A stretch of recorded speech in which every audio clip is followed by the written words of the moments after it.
Hi guys, thanks for tuning in to part 2 of Fudge-a-Mania by Judy Blume. Before I get started on reading, I wanted to discuss what we've learned so far in the beginning of the book. So we were introduced to a few characters. We have Peter, who seems to be the narrator of the story, his siblings, his younger brother Fudge, his younger sister Tootsie, his parents, Mom and Dad, and their family pets, who we have Uncle Feather, who is their mynah bird, and Turtle, who is their dog.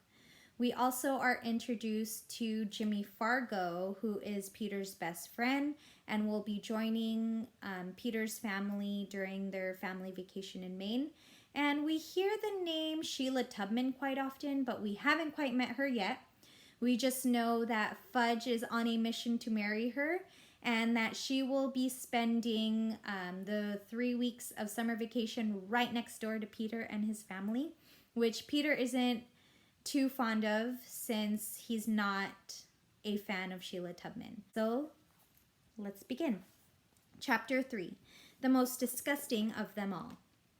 It took 10 hours to drive to Southwest Harbor, Maine. 10 hours in the back seat of an old Blazer with Fudge, Tootsie, Turtle, and Uncle Feather, who wouldn't shut up. Some mynah birds don't talk at all, but Uncle Feather's not one of them. He'll repeat anything you say. Finally, I dropped the cover over his cage, hoping he'd think it was nighttime. "Go to sleep, stupid," I told him.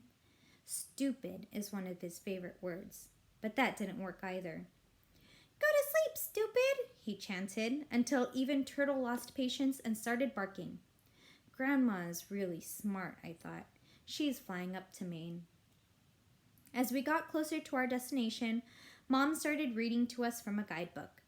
Southwest Harbor is an island called Mount Desert. She pronounced it desert. "Ice cream, cookies, brownies, pudding," Fudge sang. Mom kept right on reading. I don't know why she thinks Fudge pays any attention to her lectures on history. He hears only what he wants to hear. Everything else goes right by him.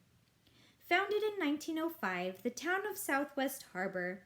You call this a town? I thought as we drove through it. There was one street with a couple of shops, and that was about it. But I could tell Mom was really excited. She put down her guidebook and smiled at my father. "Oh, it's so quaint," she said. "Isn't it, Warren?"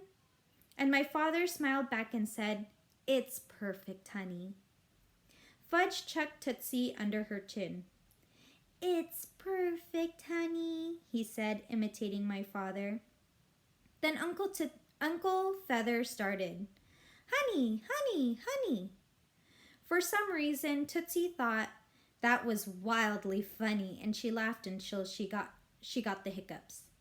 Mom passed a bottle of water to the back seat, and I stuck it in Tootsie's mouth. "Take a left here, Warren," Mom said to Dad.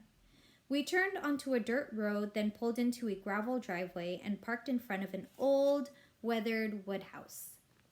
The first person I saw was the Queen of Cooties herself. She was standing on the seat of a rope swing. It hung from the branch of a big tree in the front yard. She was swinging pretty high when I opened the back door of the Blazer, and Turtle jumped out. It had been almost 4 hours since I'd walked him, and he really had to go. He raced for the woods behind the house, but Sheila thought he was heading straight for her. "Help!" she screamed, wobbling on the swing. "Somebody please help!" She lost her balance and fell to the ground. What a dork. Mom jumped out of the car and ran to her rescue. "It's all right," she said, helping Sheila to her feet. "Turtle just has to wee-wee." How could Mom have used such an embarrassing expression? By then, Mr. and Mrs. Tubman, who had also heard Sheila's screams, came running out of the house. "Are you okay?" Mrs. Tubman asked Sheila. "I'm fine," Sheila said, brushing herself off. "It was just that disgusting dog." Before I had the chance to tell her who was really disgusting, a man with white hair called, "Lemonade!" We all headed for the house and gathered around the table on the porch. "I'm Buzz Tubman's father," the white-haired man said. He poured each of us a glass of lemonade. Call me Buzzy Sr. I polished off my drink really fast. Buzzy Sr. poured me another. I gulped it down. Long trip up here, isn't it? He asked. 10 hours, I said, wiping my mouth with the back of my hand. He filled my glass again. I didn't even notice Fudge watching until then. You must be really thirsty, Pete. Yeah, I said. Remember that time you drank too much island punch and I clamped my hand over his mouth. He still doesn't get the difference between stories you tell to strangers and stories you keep to yourself. I looked at Buzzy Sr. Fudge knows a lot about dinosaurs, I said, hoping to change the subject. But as soon as I took my hand away from his mouth, Fudge laughed, and Pete knows all about cooties. Well, you can't know too much about cooties, can you, Pete? Buzzy Sr. said, smiling at me. And guess what else? Fudge said. I'm getting married under the trees.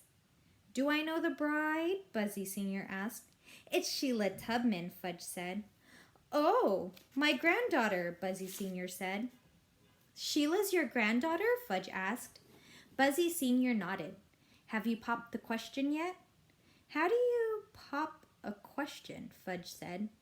You have to ask if she wants to marry you, Buzzy Sr. explained. Why wouldn't she want to marry me? It's something you have to decide together, Buzzy Sr. said. Okay, Fudge said. He turned toward Sheila, who was sitting in a rocking chair. Hey, Sheila, you want to marry me, right? Sheila laughed so hard she nearly fell off the chair. See, Fudge said. I popped the question and she wants to marry me. Congratulations, Buzzy Sr. said. You're a lucky man. Lucky? I thought. That's not what I'd call it. The screen door opened and Libby stepped out onto the porch. Libby is Sheila's older sister. She's almost 16, but no one would make the mistake of calling her sweet. She was carrying a small white and brown puppy. Sheila jumped. I expected her to run for her life. Instead, she cooed, "Ooh, my baby, my precious furry baby." She kissed the puppy about 20 times. You have a dog? I asked. Yes, Sheila said proudly. Her name is Jake, and we just got her. Isn't she adorable? I thought you were afraid of dogs. She is, Libby said. I'm not afraid of Jake. She's afraid of dogs in general, Libby told me. That is so unfair, Sheila said. But it's true, isn't it? Libby asked in her most obnoxious voice. I just don't like big, smelly, disgusting dogs, Sheila said, looking directly at me. Are you calling my dog smelly and disgusting? I asked. Sheila folded her arms and smiled. Turtle is the most disgusting dog ever born. You want to see disgusting? Look in the mirror, I told her. You want to smell disgusting? Smell yourself. Are you two going to argue for 3 weeks? Libby asked, because that could get to be a real bore. You're right, I said. So why don't you just tell me where our house is, and that'll be the end of it. This is your house, Sheila said. I thought this was your house. It's 2 houses, but they're connected. What do you mean connected? I asked. Didn't you learn anything in 6th grade, Peter? Connected means attached, joined together. I know what the word means, I told her. Don't worry, Sheila said. There's an inside door that separates your house from ours. An inside door? I thought. How am I going to explain this to Jimmy Fargo? I promised him a forest between our houses, not an inside door. Suddenly, we heard a rustling sound, and a minute later, Turtle came tearing out of the woods. A terrible smell followed him. I mean, really bad. Ew! Sheila cried, holding her nose. What's that smell? It's skunk, Dad said, holding his. Turtle's been sprayed by a skunk. Oh no, Mom said. She held her nose too. Not skunk. They all sounded as if they had the worst colds. I would have laughed, except for the smell. It was so strong I had to hold my nose, just like the rest of them. This is too nauseating for words, Libby said, grabbing Jake and running back into the house. Do something, Peter, Sheila yelled. What am I supposed to do? He's your dog, isn't he? Let's not panic, Mr. Tubman said. Let's think this through in a logical way. This isn't the time for logic, Mrs. Tubman said. This is a time for action. Tomato juice, Buzzy Sr. said. Put him in a tub of tomato juice. Where am I supposed to get enough tomato juice to cover him? Mrs. Tubman said. I'll take care of it, Jean, Dad said.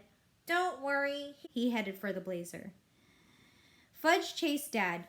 Wait for me! Where are you going, Warren? Mom called. For tomato juice, Dad called back. All this time, Turtle was rolling over and over in the grass, trying to get rid of the awful smell. He knew he was in big trouble. I always knew your dog was the smelliest dog in the entire world, Sheila said. And this proves it. For once, I had to agree.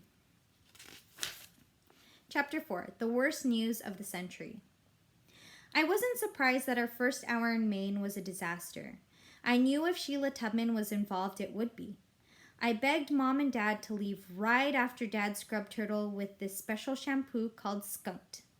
By then, hamburgers were cooking on the grill, so I begged them to leave right after supper. But they wouldn't listen. Don't say I didn't warn you, I told them. I guess we're willing to take our chances, Dad said. Now let's get some sleep. It's been a long day. We carried our bags through the inside door separating our house from Sheila's, but on the other side there was just a staircase leading to 3 bedrooms and 1 bathroom. This is it, I said. This is our house? Yes, Mom said. Isn't it nice? Where's the living room? I asked. Where's the kitchen? We're sharing the living room and kitchen with the Tubmans, Dad said. Sharing? I could hardly get the words out. We're sharing with the Tubmans? Learn to share, Fudge said, and you'll be a very happy person. Don't give me any of your kindergarten philosophy, I told him. This is serious. Upstairs, Mom and Dad looked over the 3 bedrooms. They chose the one with a double bed for themselves. The second bedroom had a single bed plus a crib. Grandma would share that with Tootsie, which left the smallest bedroom for Fudge and me. You 2 should be comfortable in here, Dad said. I looked around. There were 2 camp beds so close together you could kick the person in the other bed. That should be useful if Fudge talks in his sleep, I thought. There was also a lamp and a low chest with 2 drawers, and the ceiling sloped on one side of the room, so when I stood up straight, I banged my head on it. What about when Jimmy comes? I asked Mom. We'll work it out, she said. Don't worry. But how could I not worry? At least Mom was able to convince Fudge that Uncle Feather would be happier downstairs. We'll put his cage in front of the picture window in the living room so he can watch what's happening, she said. Suppose he has a bad dream, Fudge said. Does he usually have bad dreams? Mom asked, as if Fudge were an expert. Sometimes he dreams of scary monsters, Fudge said, especially if he has to sleep all alone in a strange place. When you cover his cage, he won't know he's in a strange place, I said. He'll know, Fudge said.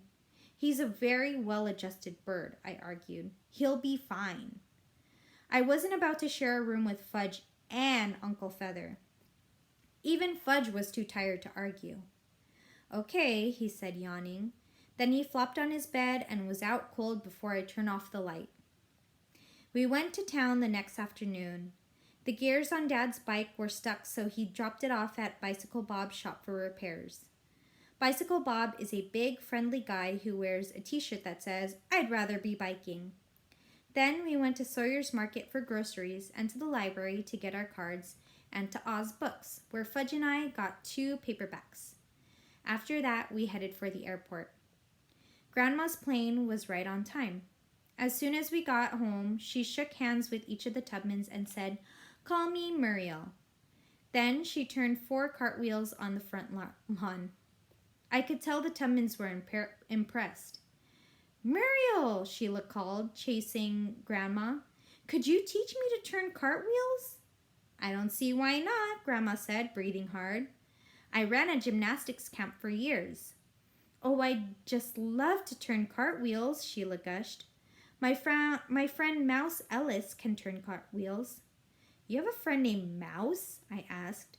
"Mouse, mice, creepy crawly lice," Fudge sang, pleased with his rhyme. "Fudgy," Sheila scolded. "That's not exactly nice."